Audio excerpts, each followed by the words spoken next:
Is there any questions you guys have based on the videos that you guys did? Maybe I can take 2 questions each or 3 questions each, and then we can then hop on to the advanced side of things.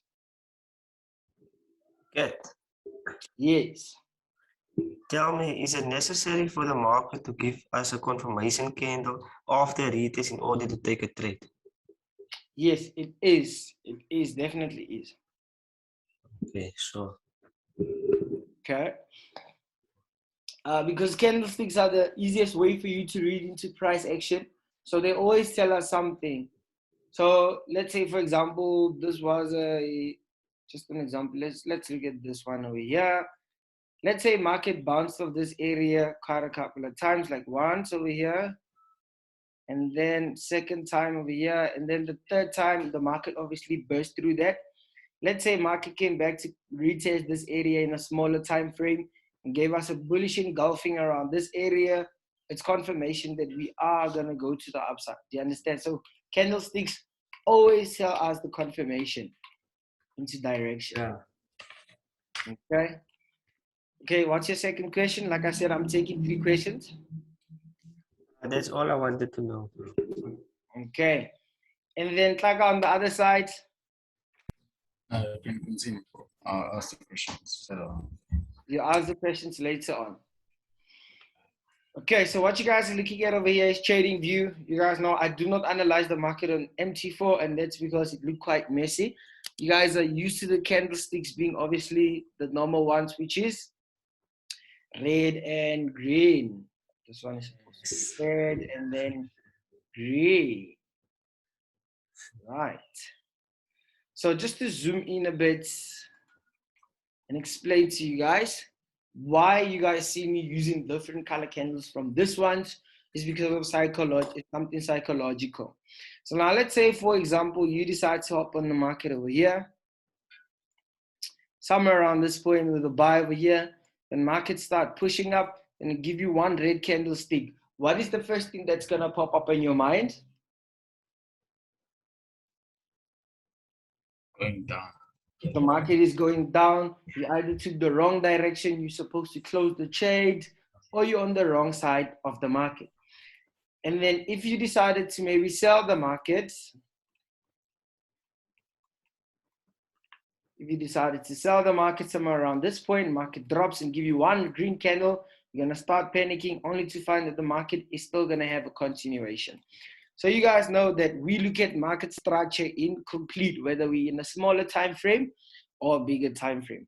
So in an uptrend, the market gives you what? The market gives you a higher highs and higher lows. You'll agree on that. In a downtrend, the market gives you lower highs, and lower lows. So this is market structure. So I look at market structure in complete. I don't look at single candles. So if a green candle comes here or red candles, I don't care. If a red candle comes here, I don't care. As long as the market is still moving in the upper structure patiently that I'm waiting for to form fully. And then we have in a downtrend, we have lower lows and lower highs. The market give me a green candle here. If the market give me a green candle there, if the market give me a green candle there, I'm not going to panic because I'm purely focusing on the long-term direction. So for me to fully understand that, so let's say, for example, after I actually decide to buy the pair over here, and I'm now looking at the market actually pushing to the upside, maybe going on to the smaller time frame, which we can see in the smaller time frame, there was actually more movement. Let's say I bought over here, market went up, came back, went up, came back. There would be quite a lot of times where you would have actually panicked when it comes to this one over here, because there's too many color candles that are popping up as the market is shooting to the upside. Does it make sense, guys? Yes. So when I do have my black beast over here, now you can't see what color candle is actually popping up. You're purely focusing on the fact that the market is giving you higher highs and higher lows. And higher lows. So automatically your emotions are detached from the colors of the candlesticks, because you know you have the confidence and it's black candles. Even though you stared it, you don't see what color candle is there. So it helps you ease your emotions a little bit and have control over yourself.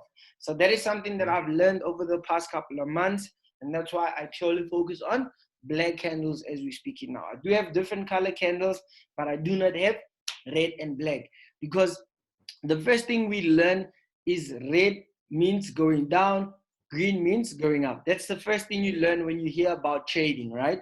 So automatically you have emotional detachment onto those colors, and that's why they play inside of our heads. When you see a red candle in an uptrend, you start panicking and looking that, okay, maybe I took the wrong direction or so forth. So I do have the black beast over here, which when I want to purely focus on where the market is going or direction, I can look at the black candles because it doesn't confuse me. And I do have the blue black baby over here, which is maybe when I'm in the mood to actually look at bullish and bearish candles. So blue and black, we didn't learn how to trade with this one. So automatically we don't have any emotional attachments to it. And then I have gold baby over here, which I usually use when I look at gold, because I know when I see a gold candle, that's when I know that the gold is actually gaining momentum. Does that make sense?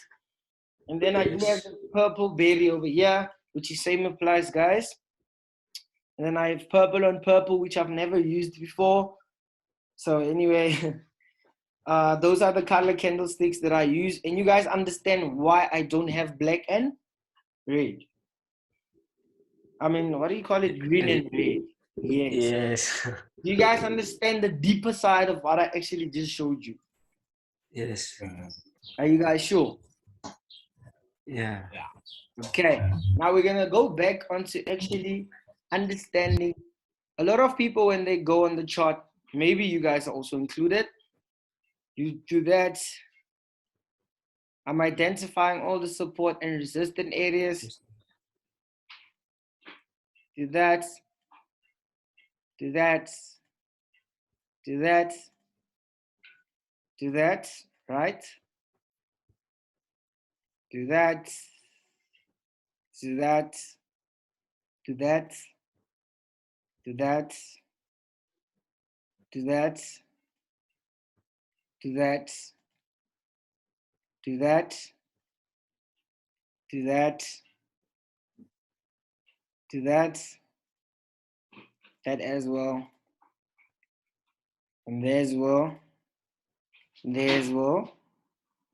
And there as well. And there as well. Here as well. And there as well. Most of people actually do this, right? Because with most of the strategies, it's actually identify support and resistance level. Now, look at this chart, guys. This is crazy. This is too clear. It gives you a headache. Just by looking at this chart, you already have a headache. So I'm going to show you guys a way that you actually identify support and resistance. Now I want you guys to pay close attention to what I'm actually going to be doing. So we know whole numbers from primary school, where we actually learned that if you're looking at a number in digit of 5, that means you'd have 5, 10, 15, 20. 20, 20, 25, 30, 35, 40, just like that continuously, right? Yeah. And then if you're looking at a number in a set of digits of 10, you're going to have 10, 20, 30, 40, 50, 60, 70, 80, and 90, and 100, right, guys? Yeah. You guys know about that, right? So now in the market, now I'm showing you guys the way that most of the banks actually trade. And we trade with the, not we, I'm not a bank, and because I'm also using this as part of something that I was taught, that you're supposed to use whole numbered key levels in the market to identify the strongest key levels from the weakest ones. So I'm going to look at this pair over here, and we're just going to go from the bottom. And we can see we have 130, 128, 126, and so forth, right, guys? Yeah. So what we're going to do, we're going to identify the market from the bottom over here from 120 in a digit of 10, right? So we have 120, Come with me, guys. Let's go, guys. 120. So from 120, you would look at what? 110. No, we're going up actually. Oh, So it's 120 and one what? 130. 130. Then from 130, 140. 140.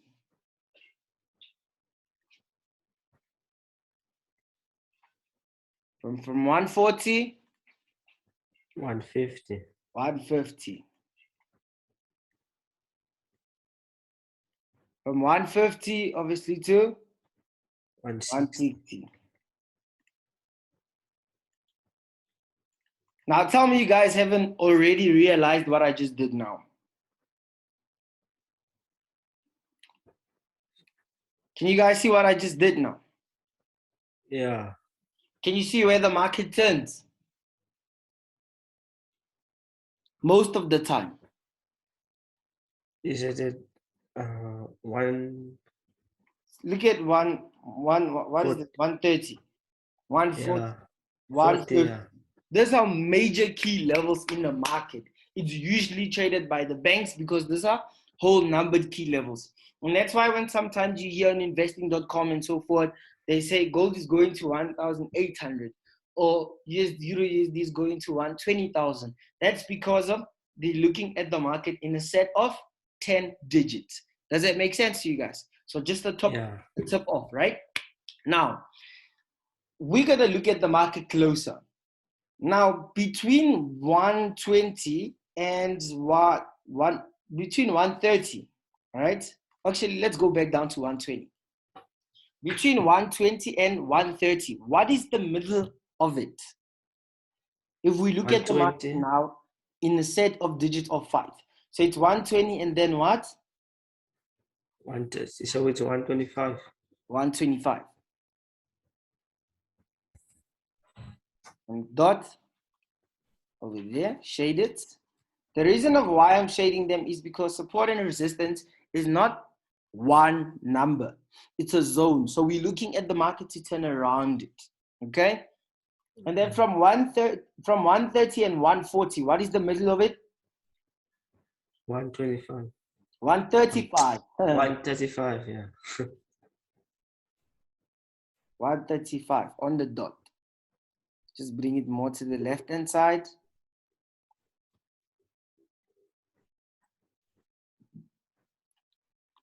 Okay, it's around 135. Now, between 140 and 150, what is it? 145. 145. On the dot.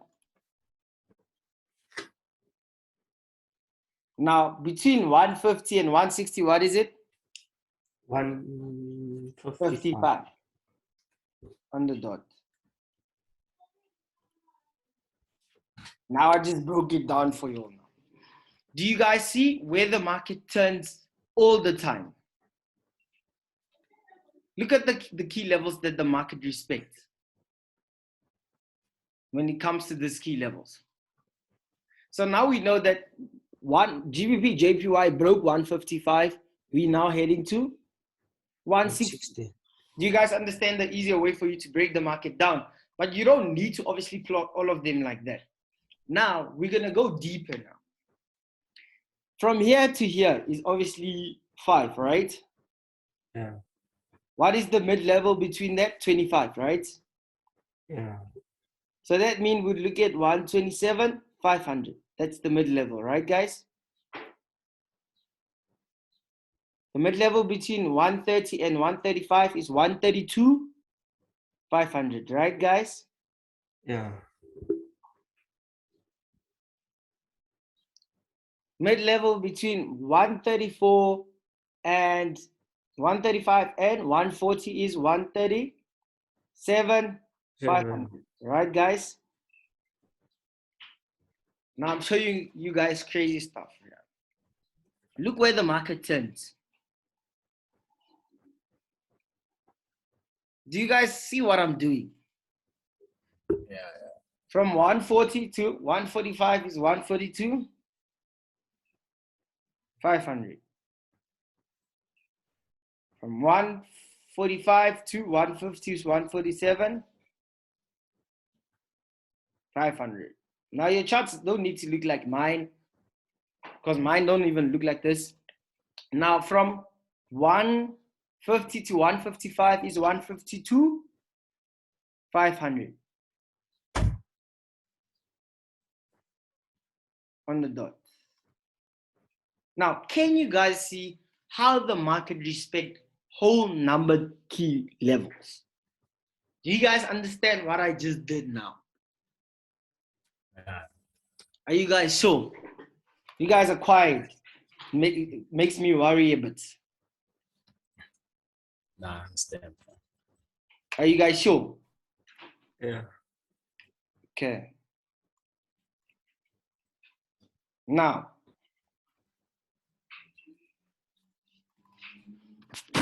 digits of 10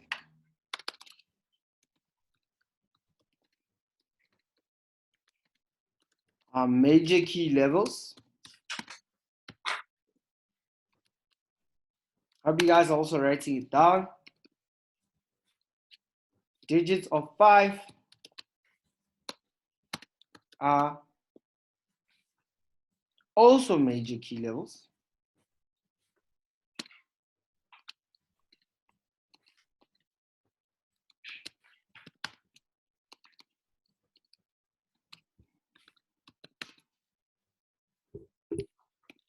And quarter digits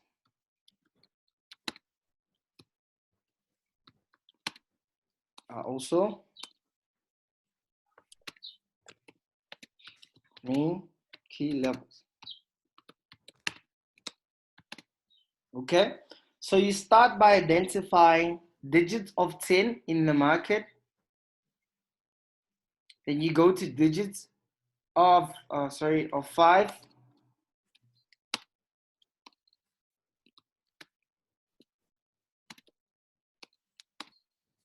E.G 115.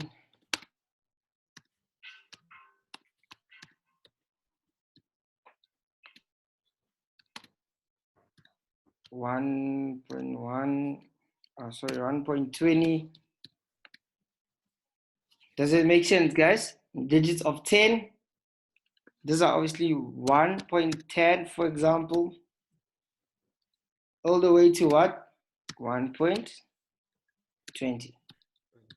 All the way to 1.30.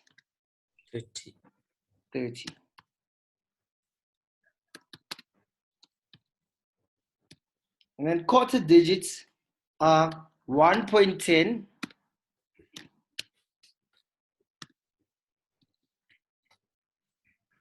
to 1.4500, right? To 1.15, 1.15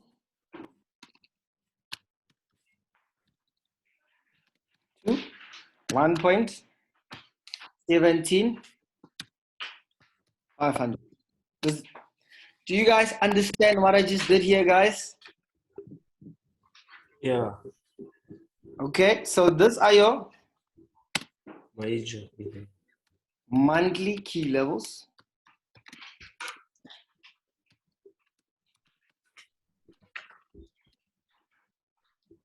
And obviously, these are your weekly key levels.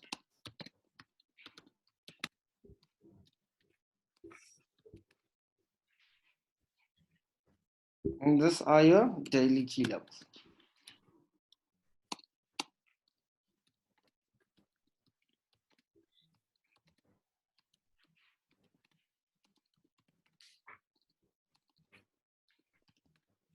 Did you guys write that down? Yeah. Should I cancel it? I'm done. Are you both done? Yeah. Okay, I'm gonna cancel it. So, cancel all of these tools to use when trading. Number one, key levels. Number two, trend line, if possible. Number three is candlestick confirmations.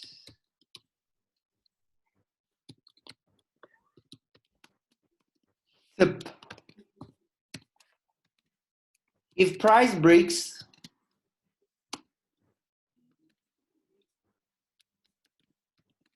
above a whole numbered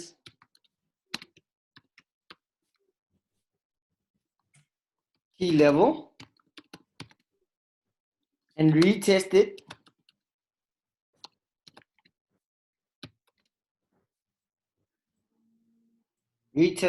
with a confirmation candle or with a candle formation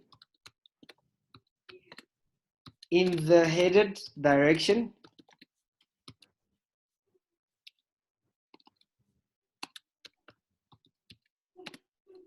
find entry.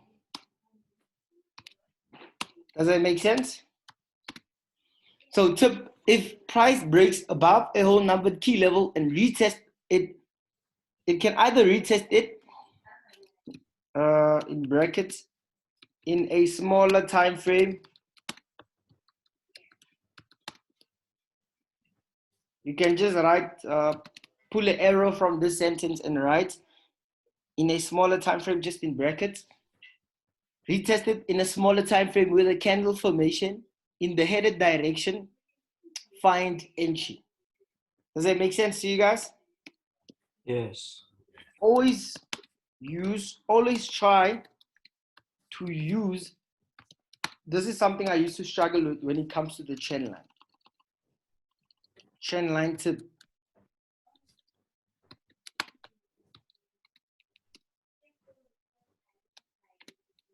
Always try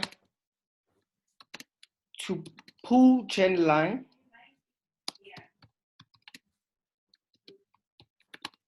to the latest price, because old price can be confusing. Did you guys write that down?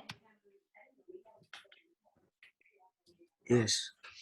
So tools to use when trading: key levels, which are the numbered key levels. You guys know about them. Trend line, if possible. Candlestick formations, like your doji.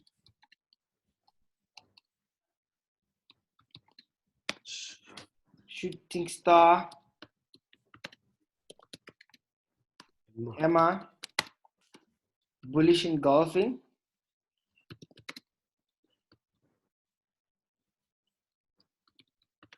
Bearish engulfing. These are the ones I like.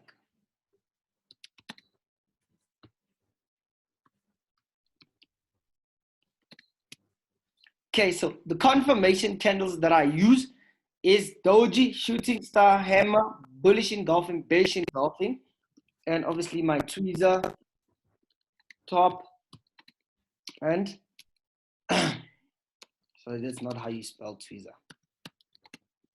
Tweezer top and tweezer bottom. Everyone write that down, guys, all of this information.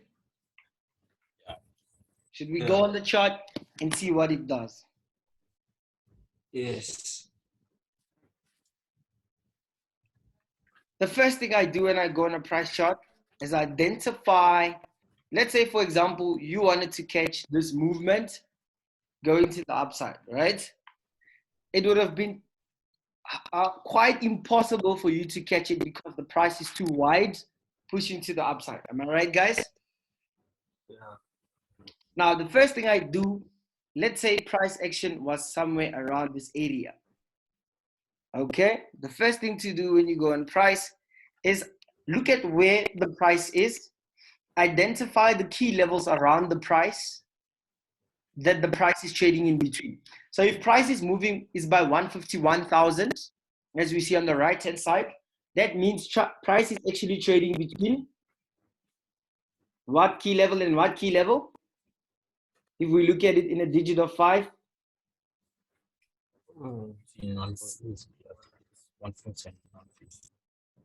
no.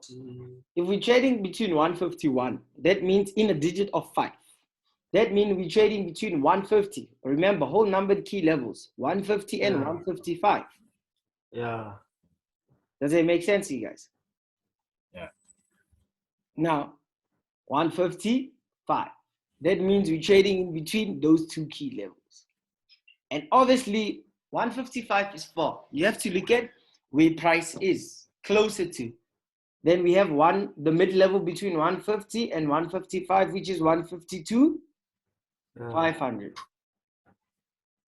Now, I already know the key levels that price is currently trading at. Does it make sense? Now, always use trend line. Remember what I said, always use trend line to the current information. Do you guys remember that sentence? Yeah. Avoid using old trend line because it can be what? Confusing. A lot of people will take a trend line from here, and a lot of people, when analyze the charts, they like to zoom out and do that, which is there's no problem with that, but it can be very confusing. If you want to trade for this week, you have to look at what's happening now. This is a daily chart. Can anyone tell me what type of a trend the market is in? Downtrend. You're looking at it from this point. Do you see how it end up getting confusing? Because you're looking at that whole movement over there, which is fine. But the fact that the market gave you a high that is lower than a low that is higher than that one, that means price is moving in an uptrend. Upward. Yeah. Does it make sense? Does it make sense? Yes. Yeah. Okay. Now, I usually like to take my eclipse and put it around these areas just to see where price actually bounced off. Okay. And then you can now look at the market for what it is. Okay. The last time where price stopped is here. Now I can identify these levels. Price stopped over there, so I should be very careful when the market gets there. Now, price is moving in an uptrend. We want to see what price is going to do. Let's just play it forward.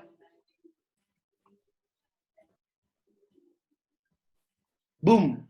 This candle over here is the first candle that closed above that 152. Remember, if price breaks a main key level, that means it's either going to the next key level. Does that make sense, guys? Yes. So this candles over here stopped with the wick. This one closed above, so it was breaking that structure. Does it make sense, guys? Yes. You go in the smaller time frame. You remember what I said about the smaller time frames? So now let's just shade this area with blue so that we know this is where the daily chart actually closed. You go into the 1 hour chart.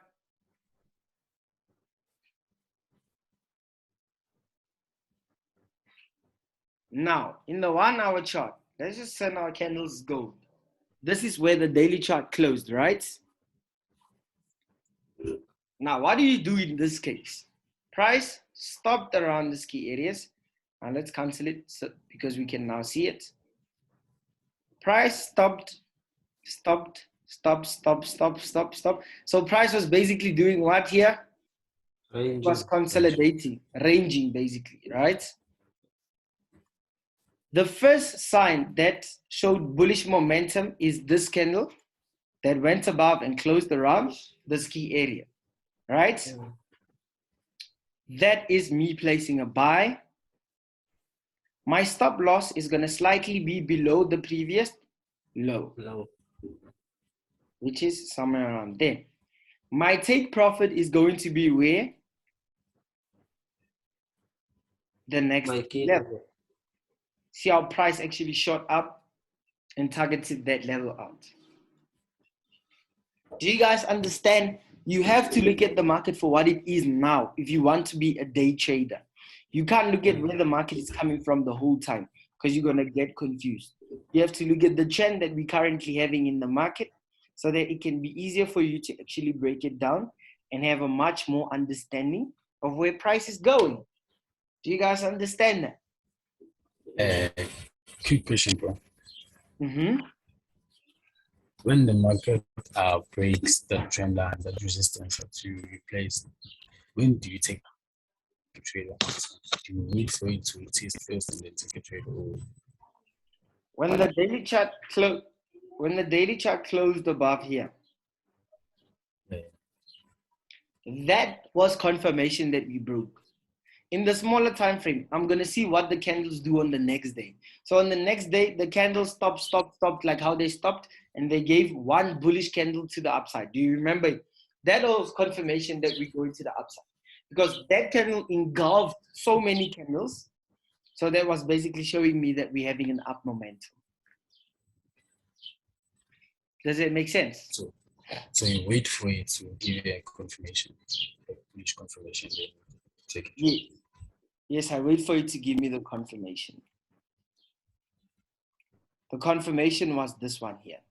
When price shot up and closed all the way there. That was a sign for me that that is bullish momentum. Do you understand? Does it make sense? Yes. Are you guys sure? Okay, thank you guys so much for joining the session. Our next session is going to be starting immediately. I'm just going to close this one and start another one. So just go off and then we're going to click on the link. See you guys on the other side.